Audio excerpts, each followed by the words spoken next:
बोला. नाशिकचं तुमच्या पॉईंटमध्ये गिरीश महाजन होते, त्यांनी नाशिकमध्ये जी वृक्षतोड झाली हे चुकच आहे आणि प्रशासन अधिकाऱ्यांची चूक असल्याची आता कबुली दिली आहे. यावरती कसं पाहता, कारण तेव्हा सरकार आग्रही होतं आणि आता त्यांची अशा प्रकारची. बघा, मला वाटतं तपोवनातला विषय हा. तपोवनातली वृक्षतोड होऊ नये. तपोवनाला हिंदू संस्कृती, रामायण, पुराण या संदर्भात एक महत्त्व आहे. प्रभू श्रीरामाच्या वास्तव्यानं पवित्र झालेली ती जागा आहे. म्हणून आम्ही सगळ्यांनी, पर्यावरणप्रेमींनी वारंवार आम्ही तिथे आंदोलनं केली. स्वतः आदित्य ठाकरे त्या आंदोलनात सहभागी झाले, त्यांनी ते प्रश्न मांडले, इतरांनी सुद्धा मांडले. तरीही बेफाम पद्धतीनं हे जे कुंभमेळ्याचे प्रमुख आहेत, म्हणजे देवेंद्र फडणवीस यांचे चंपतराय, गिरीश महाजन यांनी ती जंगलतोड करायला लावली, वृक्षतोड केली. आणि आता कशा करता मग माफी मागताय? माफी आता मागून काय करताय? कुंभमेळ्याच्या निमित्तानं आपण जे करायला जात आहात नाशिकमध्ये, हा या महाराष्ट्रातला शतकातला सगळ्यात मोठा भ्रष्टाचार असेल. माझ्याकडे सगळी माहिती आलेली आहे. एकतर सर्व ठेकेदार गुजरातचे आलेले आहेत आणि सब ठेकेदार मग आपले भाजपचे ह्याचे त्याचे कार्यकर्त्यांना ही कामं, पण मुख्य कामं जी आहेत ठेकेदारीची, हे सगळे गुजरातचे ठेकेदार आहेत. आणि त्याच्यामध्ये मग थोडंफार कमिशनबाजी ही खाली चालेल. हे काय हिंदू संस्कृतीला धरून नाही किंवा हिंदू धर्माला धरून नाही. जनतेचा पैसा, कराचा पैसा जनतेच्या, अगदी CCTV कॅमेरापासून भ्रष्टाचार आहे सर्वत्र. रस्ते वगैरे सोडून द्या हो, जे CCTV कॅमेरे लावले जाणार आहेत ना, त्याच्यातला भ्रष्टाचार किती मोठा आहे, 350 कोटी रुपयाचा. हे तुम्हाला मी लवकरच तुमच्यासमोर मी देणार आहे. या हिंदू धर्माच्या नावानं सुद्धा आपण पैसे खात आहे, राम मंदिरापासून ते काळाराम मंदिरापर्यंत आणि कुंभमेळ्यापर्यंत. लाज वाटली पाहिजे तुम्हाला, बरोबर लाज वाटली पाहिजे. आणि असे चंपतराय हे फक्त अयोध्येमध्ये नसून जिथे जिथे भारतीय जनता पक्षाचं राज्य आहे त्या प्रत्येक राज्यामध्ये असे चंपतराय आहेत.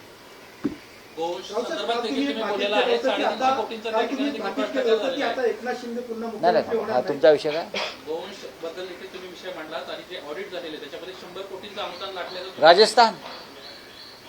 राजस्थानमध्ये गोशालांना अनुदान मिळतं, गोशालांना, आणि साधारण 100 गोशाला या बोगस आहेत. मेलेल्या गायींवर सुद्धा अनुदान घेतलं आहे भारतीय जनता पक्षाच्या लोकांनी. मृत गायींवरती अनुदान घेतलं. हे कुठे चाललं आहे?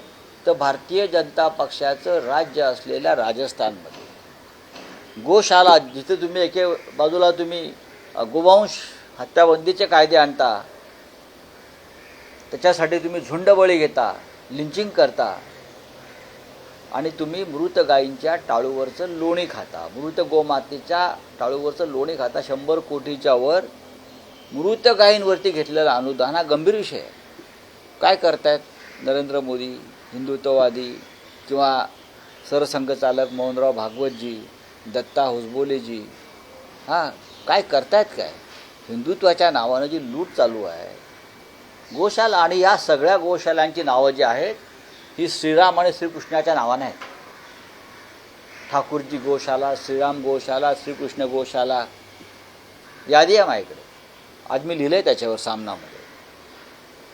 कुठल्या प्रकारचं हिंदुत्वाचं मॉडेल आणि कोणत्या प्रकारचं हिंदू राष्ट्र तुम्ही या देशामध्ये राबवू इच्छिता? हे तुमचं हिंदू राष्ट्र.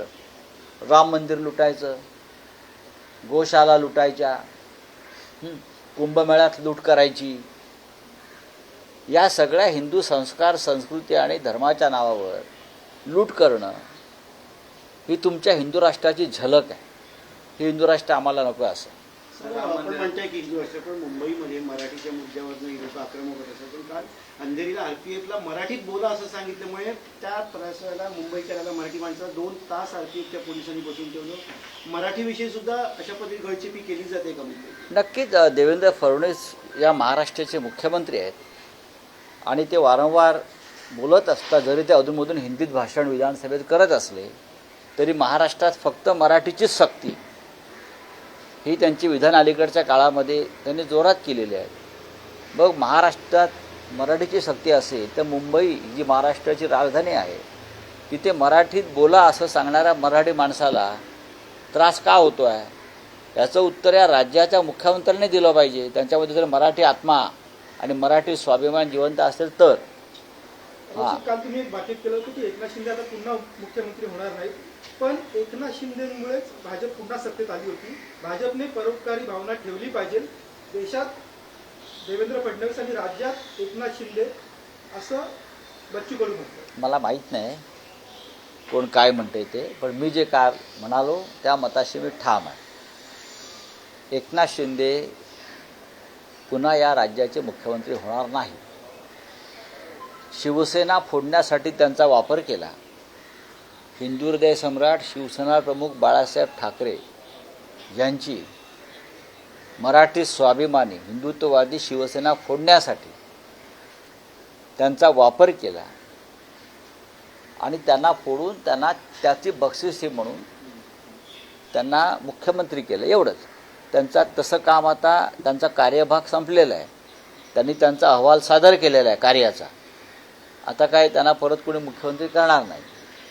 केंद्रामध्ये जर बदल झाले, मी असं केंद्रात जर बदल झाले आणि नरेंद्र मोदीजींना असं वाटलं की देवेंद्र फडणवीस हे केंद्रामध्ये एखाद्या प्रमुख खात्याचं नेतृत्व करण्यासाठी योग्य आहेत, 100% ते योग्य आहेत, केंद्रीय स्तरावरच योग्य आहेत. ते महाराष्ट्र त्यांच्या हातात आता राहिलेला नाही आहे. महाराष्ट्रात गुंडांचं राज्य सुरू झालेलं आहे. तर ते जर गेले, त्यांना अर्थ खातं मिळालं किंवा त्यांना HRD मिनिस्ट्री मिळाली तर फार महत्त्वाची खाती आहे ती. आम्ही तर म्हणू त्यांना 2029च्या आधी प्रधानमंत्रीपद त्यांनी मिळवावं. तर मग महाराष्ट्रामध्ये भारतीय जनता पक्षाचाच मुख्यमंत्री, ते बाहेरचं मुख्यमंत्री कशा करता करतील. भाजपची परंपरा नाही. एकदा केलं पक्ष फोडण्यासाठी ना, ते परत बाहेरचा जर एकनाथ शिंदे हे त्यांचा गट घेऊन विलीन झाले आणि त्यांनी सांगितलं मी भाजपाहीच आहे ओरिजिनल, तुम्ही नंतर आलात, या भाजपची स्थापनाच मी केली, असं जसे ते म्हणतात शिवसेनेची स्थापना मी केली, मी शिवसेनेचा संस्थापक असं ते आता म्हणतात ना, तसं ते भाजपात गेले आणि त्यांनी सांगितलं देवेंद्र फडणवीस माझे कार्यकर्ते होते, बावनकुळे माझे कार्यकर्ते होते, नरेंद्र मोदी माझे कार्यकर्ते होते, अमित शाह कलका बच्चा आहे, त्यांना काय कर असं जर त्यांनी जर काय भूमिका मांडली तर मी भाजपचा जन्मदाता आहे, तर त्यांना कदाचित भाजपमधून मुख्यमंत्री मिळू शकेल. पण आत्ता बाहेर राहून त्यांना काही मिळणार नाही. भारतीय जनता पक्षामध्ये मूळ भाजपचे असलेले असे अनेक लोक आहेत, त्यांचा विचार होईल. काल मी चंद्रशेखर बावनकुळेजी यांचा उल्लेख केला तर ते अधिक सक्षम नेतृत्व करू शकतात असं मला कायम वाटतं. पुन्हा भाजपच्या लोकांना जे गेलेले आहेत त्यांना परत आणण्याचा प्रयत्न सुरू होता, कारण खडसे स्वतः बोलतात की मला अमित शहानी फोन करून मला माहीत नाही. बघा हा त्यांचा काय व्यक्तिगत अंतर्गत विषय असतो, त्याच्यावर आम्ही का बोलावं. नरेंद्र मोदींच्या पुरस्कारांसंदर्भात बोला, तर राज्यात अनेक प्रश्न असताना ते सध्या प्रदेशवारी करतायत. निकृष्ट दर्जाचे पुरस्कार सगळे मिळतात त्यांना. बघा तुम्ही जर ईदी अमीनचा फोटो पाहिला असेल, ईदी अमीनच्या आणि हिटलरच्या युनिफॉर्मवर सगळ्यात जास्त मेडल्स होते.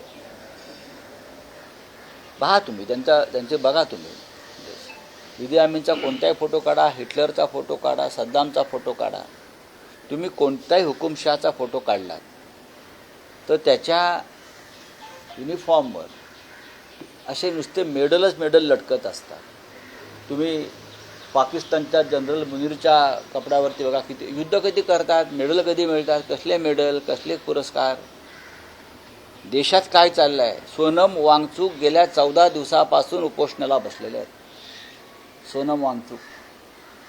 सोनम वांगचूक हा हिमालयाचा सुपुत्र 14 दिवसापासून नीट परीक्षेच्या घोटाळ्याविरुद्ध धर्मेंद्र प्रधानच्या राजीनाम्यासाठी उपोषणाला बसलेला आहे. पद्मश्री, आंतरराष्ट्रीय कीर्तीचे पर्यावरण तज्ज्ञ, आणि सरकार त्यांची साधी दखल घेत नाही, मेडल कसले फिरवत आहे. 14 दिवस झाले. अण्णा हजारे 11 दिवस उपोषणाला बसले होते. काँग्रेस पक्षानं धावाधाव करून त्यांचं उपोषण सोडलं. अनेक शिष्टमंडळं गेली, अनेक केंद्रीय मंत्री गेले, पण सोनम वांगचूकला जंतर मंतरला मरू देण्यासाठी सरकार प्रयत्न करत आहे. सरकार लक्ष देत नाही. इतकं निर्घृण आणि निर्दय सरकार जगाच्या इतिहासात झालं नसेल. सर, विनायक राऊत आणि त्यांच्या मुलावरती गंभीर आरोप केले. बघा, त्यांच्या आता- मुली सुनेकडनंच हे आरोप बघा, करतात. हा त्यांचा एक विषय वेगळा आहे. मला वाटतं त्याच्यावर त्यांनीच बोलायला पाहिजे. ज्या विषयाविषयी माझ्याकडे माहिती नाही, हा काय राजकीय विषय नाही आहे. हा त्यांचा एक कौटुंबिक विषय आहे. विरोधकांकडनं राजकीय बनवलं जाऊ शकतं. नाही, बनवू द्या. विरोधक कोणत्या विषयाला राजकीय वळण देऊ शकतात, पण मला वाटतं स्वतः विनायक राऊत या विषयावरती बोलण्यासाठी समर्थ आहे. गुन्हा ठाण्यामध्ये नोंद करण्यात आली. म्हणूनच संशयास्पद आहे. सर्वोच्च न्यायालयाची महत्वाची असेल जादू विरोधी कायद्याच्या अनुषंगाने कारवाई व्हायला पाहिजे असं त्यांच्या सुनेचं म्हणणं आहे. कारण त्या संदर्भात अनेक दाखले त्या सुनेने नाही, मी अजून ते FIR वाचली नाही. मला आता कोणीतरी त्याची माहिती दिली आणि आता तुम्ही सांगताय. संशयास्पद का ठाण्यात म्हणतात? संशयास्पद असं का म्हणतं? का नाही, वाटतं? ठाण्यामध्ये अशा प्रकारचे गुन्हे दाखल होऊ शकतात. ठाण्यामध्ये हिंदी में क्या है नाही. चलो, सर्वोच्च न्यायालयाने राज्य सरकारला पुन्हा एकदा फटकारलाय. जामीन अर्जाला कडाडून विरोध हा राज्य सरकारकडून केला जातो. मात्र लवकर सुनावणी होण्यासाठी सुस्पष्ट अशी- आज मी पाहिलं ते मग आमची सुनावणी का होत नाही 4 वर्ष? तुम्हाला जर विलंब खटल्याना होतोय सुप्रीम कोर्टला, त्याची चिंता वाटत असेल, मग गेल्या 4 वर्षापासून शिवसेना चिन्ह आणि पक्षासंदर्भात जी याचिका घेऊन आपल्या दारामध्ये उभी आहे, डोकं फोडते आहे, याचना करते आहे, त्या संदर्भात सर्वोच्च न्यायालयानं दखल काय घेऊ नये? म्हणजे उपड्या घड्यावर पाणी. चला, जम्मू काश्मीरमध्ये उमर अब्दुल्लाने आरोप केलाय. भाजप कुठेतरी सरकार सोडू पाहते. 30 ते 40 कोटींचा तिथं ऑफर केल्यात आमदारांना. बघा, तामिळनाडूचं सरकार पाडण्याचा प्रयत्न झाला. 35 कोटी TVK पक्षाचे आमदार आणि त्यांना पाठिंबा देणाऱ्या आमदारांना 35 कोटी रुपये द्यायचे, ते रेकॉर्डवरती आलं आहे. महाराष्ट्रात तेच झालेलं आहे. पश्चिम बंगालमध्ये तेच झालं. आता जम्मू काश्मीरसारख्या सीमावर्ती भागातसुद्धा भारतीय जनता पक्ष हे उपद्रव करत असेल तर मला असं वाटतं देशविघातक कृत्य नाही यासारखं. सीमावर्ती राज्यात कायम शांतता आणि स्थिर सरकार असणं अत्यंत महत्त्वाचं असतं. पण काश्मीर आणि पंजाबसारख्या राज्यातसुद्धा हे असे खेळ करत असतील तर त्यांना देशाच्या स्थैर्याची आणि शांततेची अजिबात चिंता नाही.